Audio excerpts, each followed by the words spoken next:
दैव दौड़ी मनीष गाई जेणिकी ओटारे तेणिकी जाए पूर्व पुरुषर रही आसीथिबा ढक आज वास्तविक परिचित एभली हृदय विदारक घटना काकटपुर अंचल में दृश्यमान होइछि। जेउ बयसरे हसी खेली कामधंदा करी अर्थ उपार्जन करुथिले से तांको आसन मृत्यु को सामने जलजल करी देखुछंती काहेकि ना बोझ उपरे नलिता बिड़ा भली एबे तांको चिकित्सा पाई अर्थ बाधक साजिछि। काकटपुर ब्लॉक कटकणा पंचायत सडांश गाँव में मृतक छवि खटोई पुओ सुकांत खटोई छोट बेले बापा चलीगले आउ सुकांत युवक अवस्था आशाबाड़ी जन्मदात्री माँ भी दुनिया छाड़ी चलीगले आउ सुकांत एते बड़ दुनिया रे होईगले पूरा एकुटिया।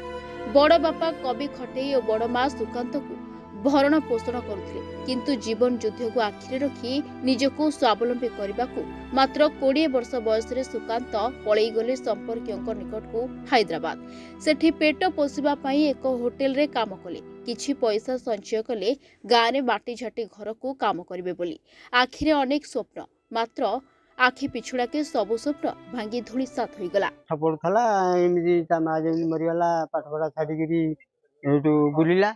बुला मुझे बयस है पिला लोग बुलूची बुलूला मुझे तू बुलू कौन पाठ पढ़ा छाड़ू आउ भाई जाऊँगी तो होटेल रे अच्छी भाई पाखु जा होटेल ना आइले घर हराटा कर अच्छा ये बेगारे सी जाइला 15 दिन खंडे जाइला 15 दिन ता झील खराब है एमती फुलिला भल मजा गोड़ हाथ मुँह कान फुलिला बांति फांति है सेठू घर को मो पाक फोन है फोन है मुझे कहली आउ घिति आस घर को कौन है देखिया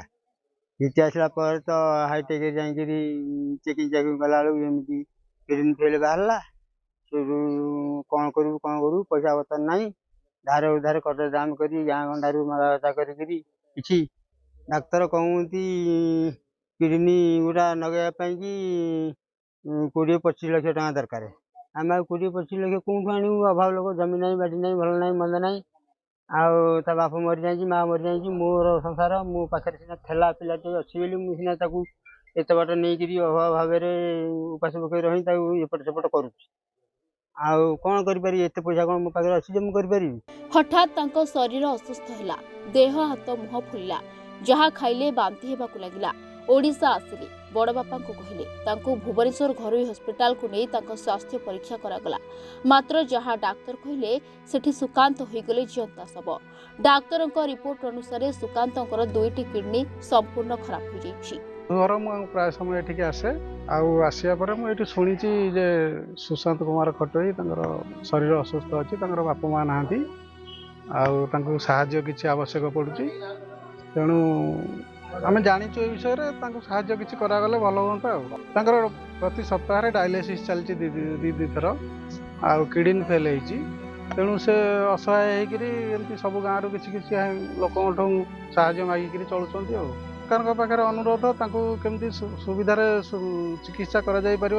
मुख्य जिनस। एबे सुकांतर 1 सप्ताह को 2-3 थर डायलिसिस चली सरकार स्वास्थ्य कार्ड रु 1/3 प्राय खर्च हो गलानी। बड़ बापा कहले जड़े दिन मजुरिया आउ गोटे किडनी प्रतिरोपण पाई 30 लाख टंका आवश्यक मात्र वर्तमान व्ययबहुल दुनिया रे एते टंका केउठु आनिबे। सुकांतक भली उद्यमान युवकों पाई वर्तमान सरकारी सहायता सह आवश्यक पड़ुछि कौनसी सहृदयपूर्ण व्यक्ति साहाय्य। गाँ गंडाठू अनेक स्थान रे धार कर्ज करी चिकित्सा चलछि किंतु सुकांतक पाई आवश्यक किडनी प्रतिरोपण।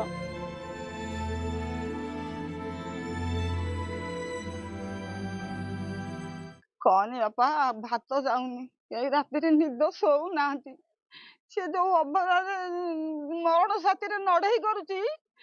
गाँव समस्ते भाड़ी पड़ जाए समस्ते भाड़ी पड़ जाए केमी पिलाटा समस्ते गरीब गुरा भल मंद भाई मान कहूँ गाँ गंडा कहूँ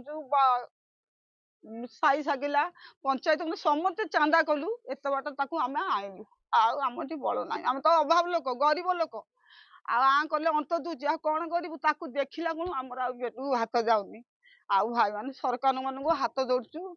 आउ दया करचु गोड़ तले पड़चु गोड़ हाथ धरचु केमी पिलाटा टिके सुखमय हो अवस्था कौन तो छोट बलू माँ बापा नहांती आम गाँ बेला साहाଯ୍य करके एपरंत लेचु ଆଉ ଇଏ ବି ଲୋକ ଯଦି ସାହାଯ୍ୟ ସହମତି କରିବେ ତାହେଲେ ସେ ପିଲାଟାର କିଡନୀ ଲାଗିପାରିବ। ଆଉ 25-30 ଲକ୍ଷ ଟଙ୍କା ଏଇନା ଲାଗିଲେ କିଡନୀଟା ଲାଗିବ। ଆଉ ଯଦି ସରକାର ଯଦି କ'ଣ ସାହାଯ୍ୟ କରିବେ